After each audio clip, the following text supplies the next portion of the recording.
Assalamualaikum warahmatullahi wabarakatuh. Perkenalkan, nama saya Nur Kamila Komayuda dari Fakultas Matematika dan Ilmu Pengetahuan Alam Universitas Negeri Surabaya dari kelas Pendidikan Biologi C 2022. Di sini saya akan memenuhi tugas pendidikan mata kuliah Pendidikan Kewarganegaraan. Di sini kita bersama dengan narasumber kita, yaitu Ibu Umi Kabia. Selamat malam, Ibu. Selamat malam. Ya. Kalau boleh tahu sekarang kesibukan Ibu apa nih? Ya, seperti biasa, kesibukan sebagai ibu rumah tangga yaitu di rumah, ditambah lagi dengan kegiatan bekerja di salah satu lembaga pendidikan dasar di wilayah Kabupaten Nganjuk. Baiklah, sekarang kita akan berbincang tentang problematika kehidupan berbangsa dan bernegara. Nah, kalau boleh tahu, apa aja sih problematika yang ada di negara kita ini menurut Ibu? Kalau melihat situasi saat ini, banyak sekali problem-problem yang ada di wilayah negara kita. Di antaranya banyak hal yang ada di sekitar kita, di antaranya yaitu masalah kenakalan remaja, masalah kriminalitas, masalah korupsi untuk di wilayah pemerintahan, dan masih banyak hal yang ada di wilayah negara kita. Lalu apa aja sih kehidupan berbangsa dan bernegara menurut Ibu? Kalau menurut saya, kehidupan berbangsa dan bernegara yaitu hubungan antara masyarakat dengan pemerintah, hubungan pemerintah dengan institusi-institusi di dalamnya, dan masih banyak lagi hubungan yang lain. Kemudian pertanyaan selanjutnya, apa aja sih hal yang seharusnya dilakukan dalam kehidupan berbangsa dan bernegara itu? Dalam kehidupan berbangsa dan bernegara, banyak hal yang harus dan seharusnya dilakukan baik oleh pemerintah maupun oleh masyarakat itu sendiri. Di antaranya, kalau pemerintah itu harus bisa menetapkan aturan atau hukum yang mana aturan itu bisa sebagai dasar bagaimana harus bersikap terhadap masyarakat, terhadap individu di dalam pemerintahan itu sendiri, dan masih banyak lagi. Nah, untuk itu pemerintah harus menetapkan hukum yang pas bagi negara tersebut. Nah, bagi masyarakat, adanya aturan itu harus bisa ditegakkan. Aturan yang ditetapkan oleh negara itu harus diaplikasikan atau dilaksanakan dalam kehidupan berbangsa dan bernegara, khususnya kehidupan bermasyarakat. Yang berikutnya, menegakkan demokrasi. Seperti halnya negara kita adalah negara demokrasi, maka kita harus menjunjung tinggi nilai demokrasi itu sendiri. Yang berikutnya yaitu menjunjung tinggi hak asasi manusia. Ya, karena kita tahu bahwa manusia itu harus dimanusiakan, seperti halnya dengan memanusiakan manusia itu berarti kita menjunjung tinggi hak asasi manusia.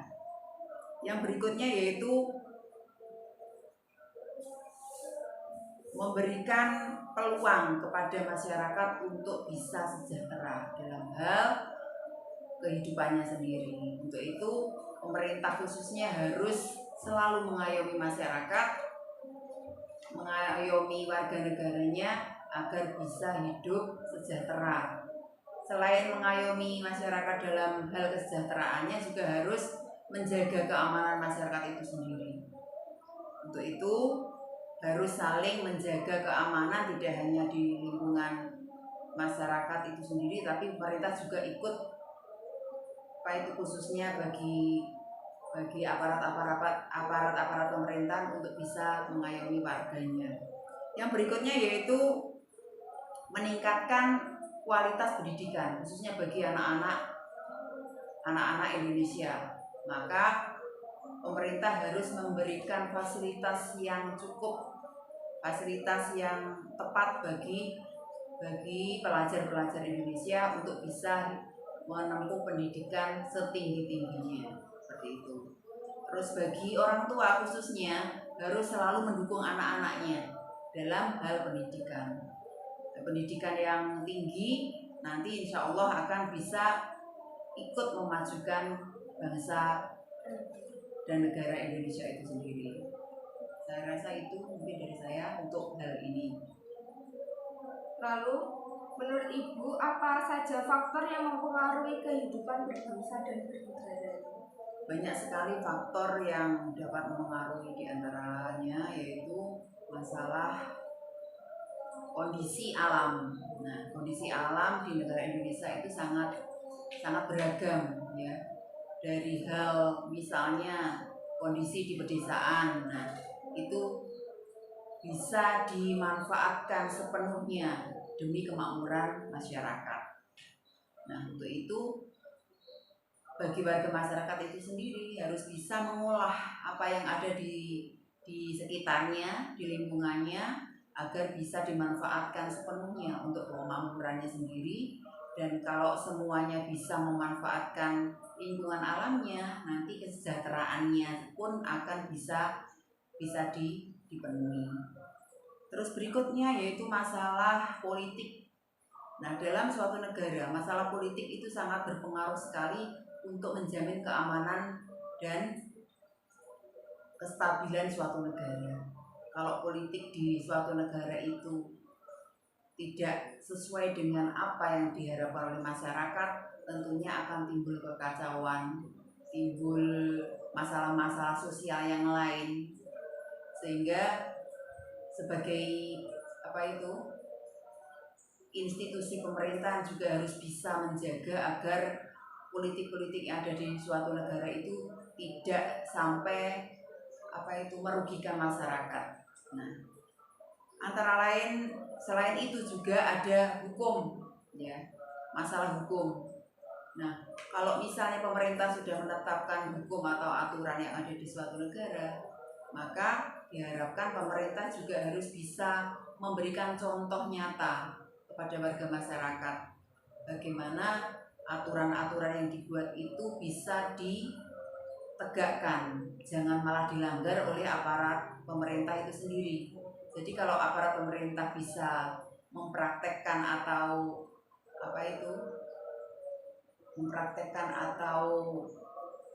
menjalankan hukum yang dibuatnya, maka secara otomatis warga masyarakat atau warga negara bisa juga mencontoh hal-hal yang baik dari aturan yang ditetapkan oleh pemerintah tersebut. Nah, itu dari segi hukum. Nah, berikutnya dalam segi ekonomi. Nah, kalau pemerintah sudah memberikan peluang yang sebesar-besarnya bagi masyarakat untuk mengolah dari lingkungan alamnya, maka pemerintah juga harus ikut mendorong bagaimana agar masyarakat itu selalu giat untuk meningkatkan taraf hidupnya kepada semua warga masyarakat. Nah.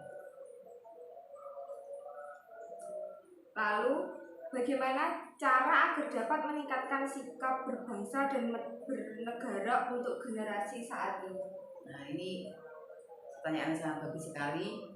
Untuk sikap bagaimana berbangsa dan bernegara itu bisa kita terapkan dari lingkungan terkecil dari warga masyarakat. Contohnya lingkungan keluarga. Nah, dalam lingkup keluarga antara orang tua dan anak itu harus bisa saling menghargai.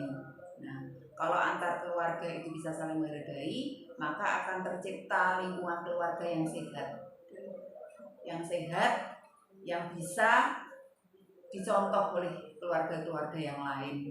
Nah, itu dalam lingkup kecil. Nah, lingkup luasnya dalam kehidupan bermasyarakat. Contohnya kita harus saling menghargai antara masyarakat yang satu dengan yang lain.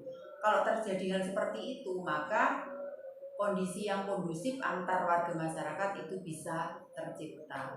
Kalau seperti itu, maka kedepannya antara orang yang satu dengan yang lain saling menghargai, maka kehidupan berbangsa dan bernegara pun bisa akan timbul suasana yang kondusif, yang aman, tentram seperti apa yang diharapkan.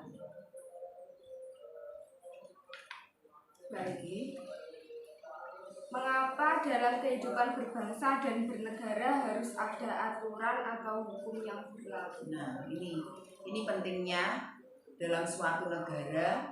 Nah, itu perlu adanya aturan. Kita bisa bayangkan apabila dalam suatu negara itu tidak ada aturan, maka akan timbul hidup yang semaunya sendiri. Ya. Jadi misalnya seseorang mempunyai keinginan, tidak ada aturan, maka keinginan yang satu dengan yang lain itu akan saling berbenturan. Kalau terjadi hal seperti itu, maka akan timbul hukum rimba. Kalau saya mengatakannya seperti itu, mana yang kuat itulah yang menang. Itu tidak seperti yang diharapkan. Kalau misalnya ada aturan, kita misalnya akan melakukan sesuatu hal harus tahu ini sesuai enggak dengan aturan yang ada. Kalau aturannya itu sudah ditetapkan, warga masyarakat bisa menjalankannya, maka hukum rimba seperti yang saya sampaikan tadi tidak akan terjadi. Ya, yang kuat melindungi yang lemah, yang lemah menghargai apa hal yang memang menjadi aturan dari pemerintah. Lalu untuk solusinya agar hukum di negara kita dapat dipatuhi itu bagaimana? Ya, tadi sudah ditetapkan bahwa setiap negara punya aturan. Nah, agar hukum itu bisa diterapkan dimulai dari diri kita sendiri. Kalau diri kita sendiri sadar bahwa hukum itu diadakan atau disusun atau dibentuk untuk dijadikan sebagai acuan dalam berbangsa dan bernegara, kita dimulai dari diri kita sendiri harus menerapkan hukum yang ada. Misalnya dalam dalam berkendara misalnya, setiap orang harus tahu tata tertib dari lalu lintas. Itu contoh kecilnya saja. Kalau semua orang mempunyai atau tahu dari tata tertib yang ada kemudian diterapkan, maka akan dapat meminimalisir dari adanya kecelakaan. Contohnya seperti itu. Terus lagi misalnya kalau anak di bawah umur jangan diberi ruang, bagi orang tua ini khususnya jangan diberi atau diperbolehkan anaknya yang belum memenuhi syarat untuk berkendara itu melakukan perjalanan dengan berkendaraan bermotor. Nah, itu salah satu contoh kecilnya. Kemudian dalam menjaga keamanan masyarakat, nah setiap orang mempunyai kesadaran sendiri bagaimana agar lingkungannya bisa aman, tertib, terkendali, tidak ada apapun. Nah, setiap orang misalnya di lingkungan warga contohnya itu diadakannya ronda atau diadakan keamanan masyarakat secara bersamaan, dijaga adanya ronda malam dan sebagainya, itu adalah salah satu contoh bagaimana menjaga keamanan lingkungan. Nah, berikutnya di lingkungan pemerintahan contohnya. Nah, pemerintah juga harus menegakkan, tidak memandang dulu bahwa institusi pemerintah kalau melanggar juga harus diberikan sanksi yang setimpal. Nah, seperti yang baru-baru ini ada bagaimana seorang jenderal melaksanakan atau melakukan kejahatan, ya harus ditindak secara tegas, tidak harus takut bagaimana menegakkan hukum. Nah, itu salah satu contoh. Nah, untuk depannya misalnya lagi kasus korupsi untuk setiap institusi itu harus bisa harus bisa menegakkan juga. Kalau korupsi juga harus ditindak. Nah, selain itu kalau misalnya ada hal kecil ya dianggap kecil bagi dirinya tapi bagi orang lain besar, itu juga harus ditindak. Nah, misalnya mafia pajak dan sebagainya itu juga harus selalu diberi sanksi yang seberat-beratnya. Nah, terus koruptor juga harus diberikan sanksi. Jangan takut dengan kekuasaan, akhirnya pelaku-pelaku korupsi malah dilindungi. Itu tindakan yang kurang bagus. Nah, itu salah satunya bagaimana bersikap.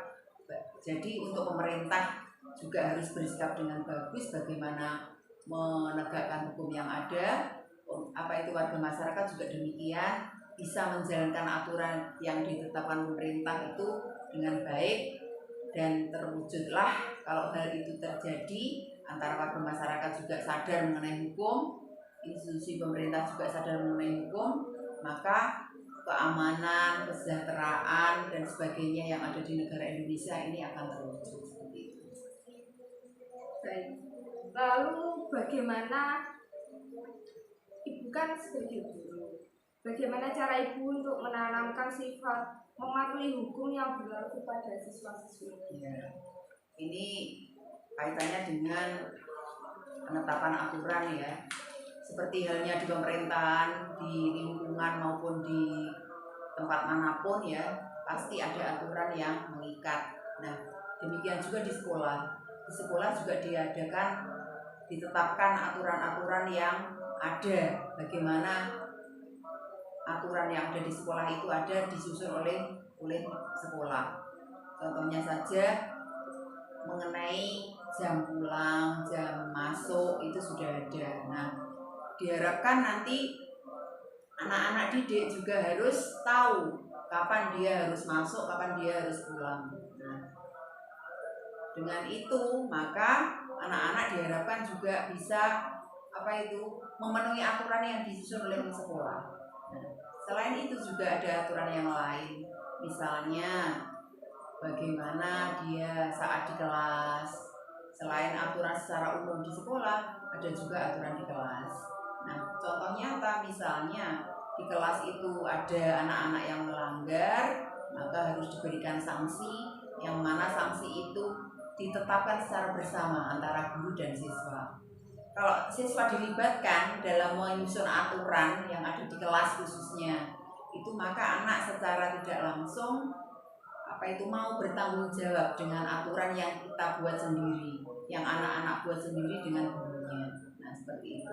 Dan juga guru yang ada di sekolah itu memberikan contoh nyata kepada anak-anak. Misalnya saat kedatangan ke sekolah, guru jangan sampai terlambat. Karena apa? Guru sudah menetapkan, di sekolah sudah menetapkan kapan harus masuk. Nah, misalnya masuk jam 7, nanti sebelum jam 7 maka guru juga harus datang. Jangan sampai datangnya malah lebih duluan siswa daripada gurunya. Nah, itu salah satu contoh nyata bagaimana menetapkan aturan di lingkungan sekolah. Seperti itu. Baik. Saat ini kan di Indonesia merdeka sampai saat ini sudah banyak sekali berganti-ganti pemimpin. Menurut Ibu, pada era siapa kesadaran berbangsa dan bernegara itu dijunjung? Saya rasa untuk tiap pemerintahan itu pasti punya kekurangan, punya kelebihan juga. Nah, jadi kalau misalnya antar pemerintahan yang satu dengan yang lain itu kita kok sulit membandingkan ya. Yang jelas bagi saya untuk kedepannya mana pemerintahan yang saat ini ada itu harus kita hargai, kita support bagaimana agar menjalankan pemerintahan itu dengan baik. Jadi kalau misalnya ditanya bagaimana pemerintahan yang mana ya yang menjunjung tinggi nilai hukum, itu saya rasa kok sulit untuk menilai karena masing-masing pemerintahan itu punya plus minusnya sendiri-sendiri seperti itu.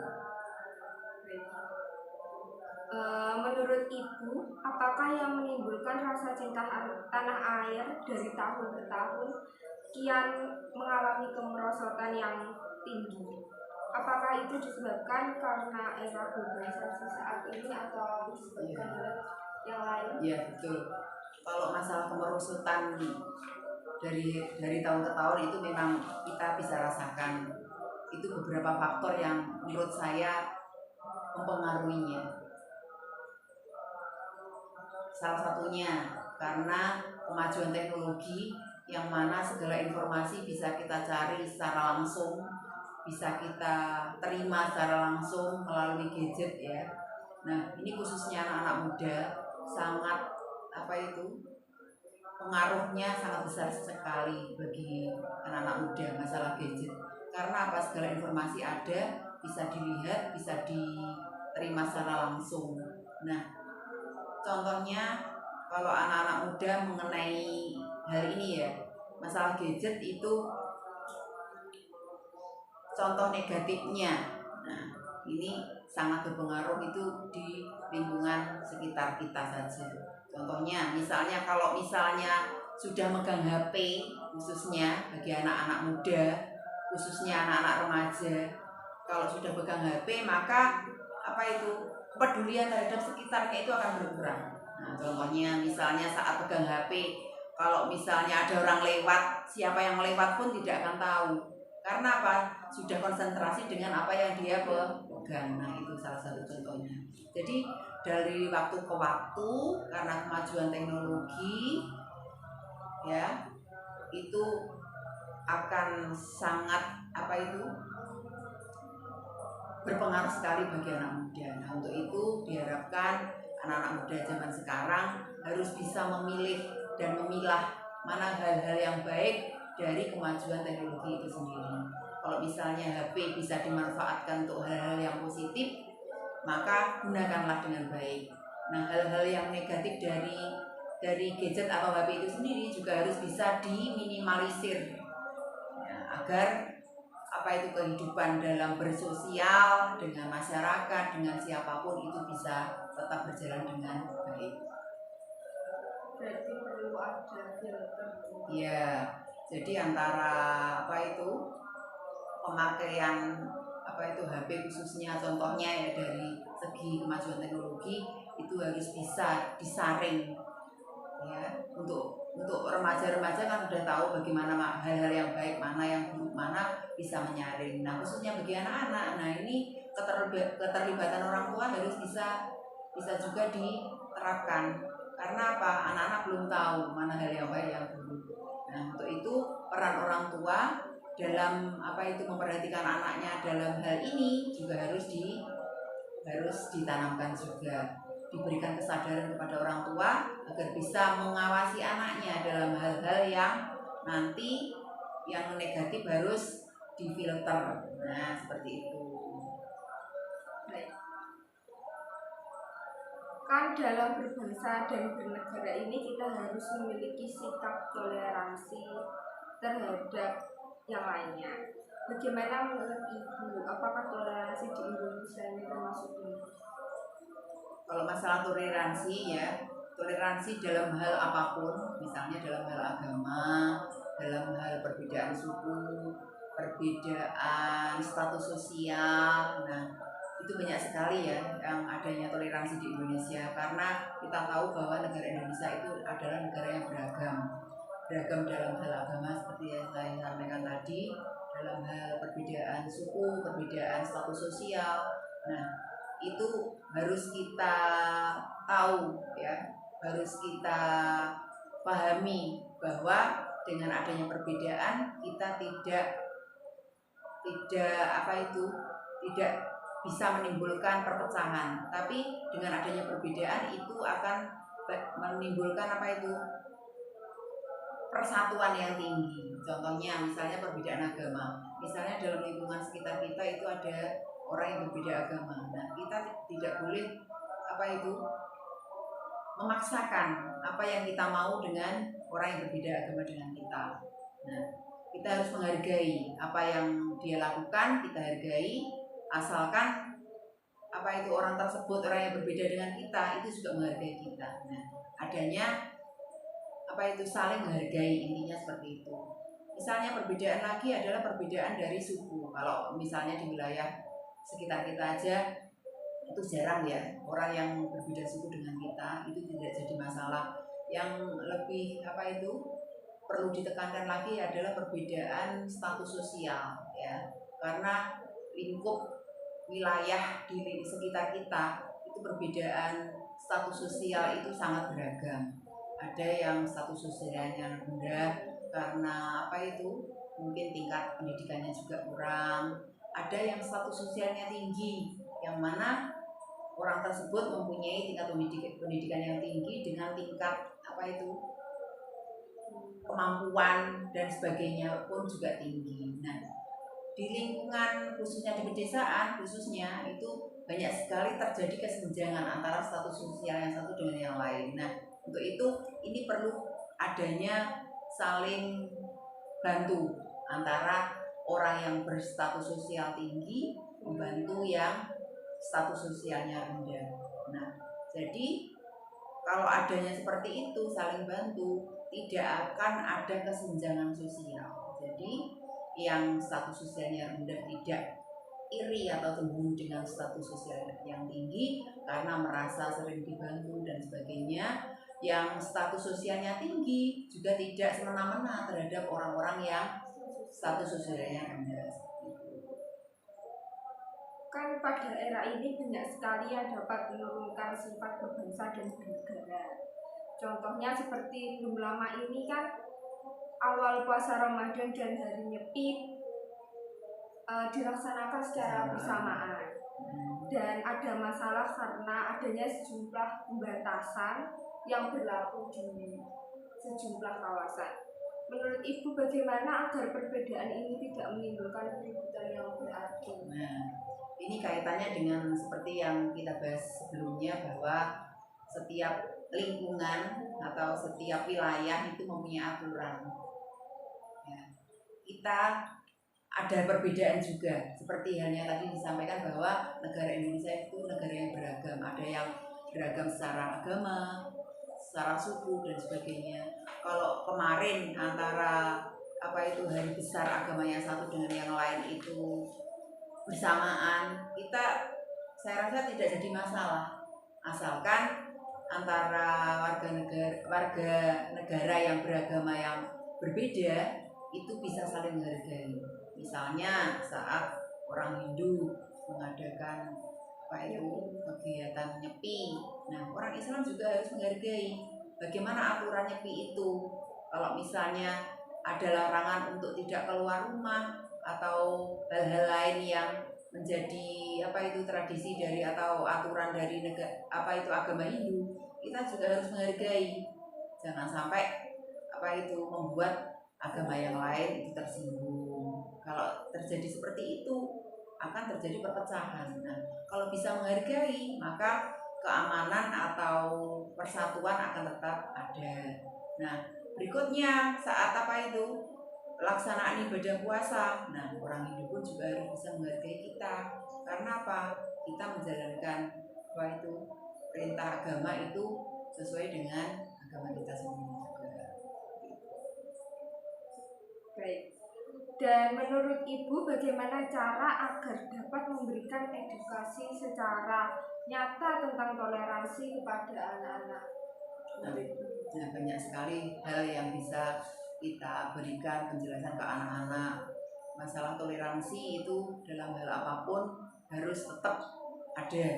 Nah, dalam hal kecil saja seperti tadi disampaikan bahwa negara kita itu negara yang beragam, mempunyai ada agama-agama yang ada di Indonesia, yang mana tiap orang mempunyai keyakinan yang berbeda-beda. Nah, itu harus kita tekankan ke anak-anak. Misalnya ada teman yang berbeda agama, harus tetap kita hargai, ya, tetap kita hargai. Bagaimana kalau saat dia menjalankan ibadah, tetap kita hargai, kita hormati, jangan sampai mengganggu. Nah, seperti itu.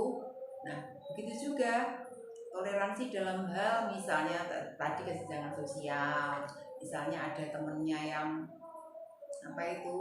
dari keluarga yang kurang mampu, jangan sampai diejek. Dan malah kalau bisa bagi anak-anak yang mempunyai orang tua yang mungkin tingkat ekonominya tinggi, bisa membantu yang rendah, seperti itu. Terus lagi toleransi dalam hal misalnya pembagian kelompok, contohnya ya di kelas pembagian kelompok, kadang kalau tidak diarahkan anak-anak akan memilih anak-anak tertentu saja sebagai temannya.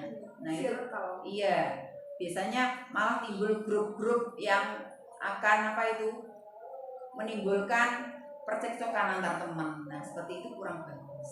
Nah, itu harus ditekankan. Kalau misalnya pembagian kelompok, jangan sampai memilih-milih teman, ya. Misalnya pembagian kelompok dengan adil. Kalau misalnya bergantian ya dalam pembentukan kelompok, nah itu akan timbul rasa persatuan yang tinggi. Tidak ada percekcokan antara teman. Nah, contohnya seperti itu. Baiklah. Mungkin ada lagi pertanyaan yang akan disampaikan.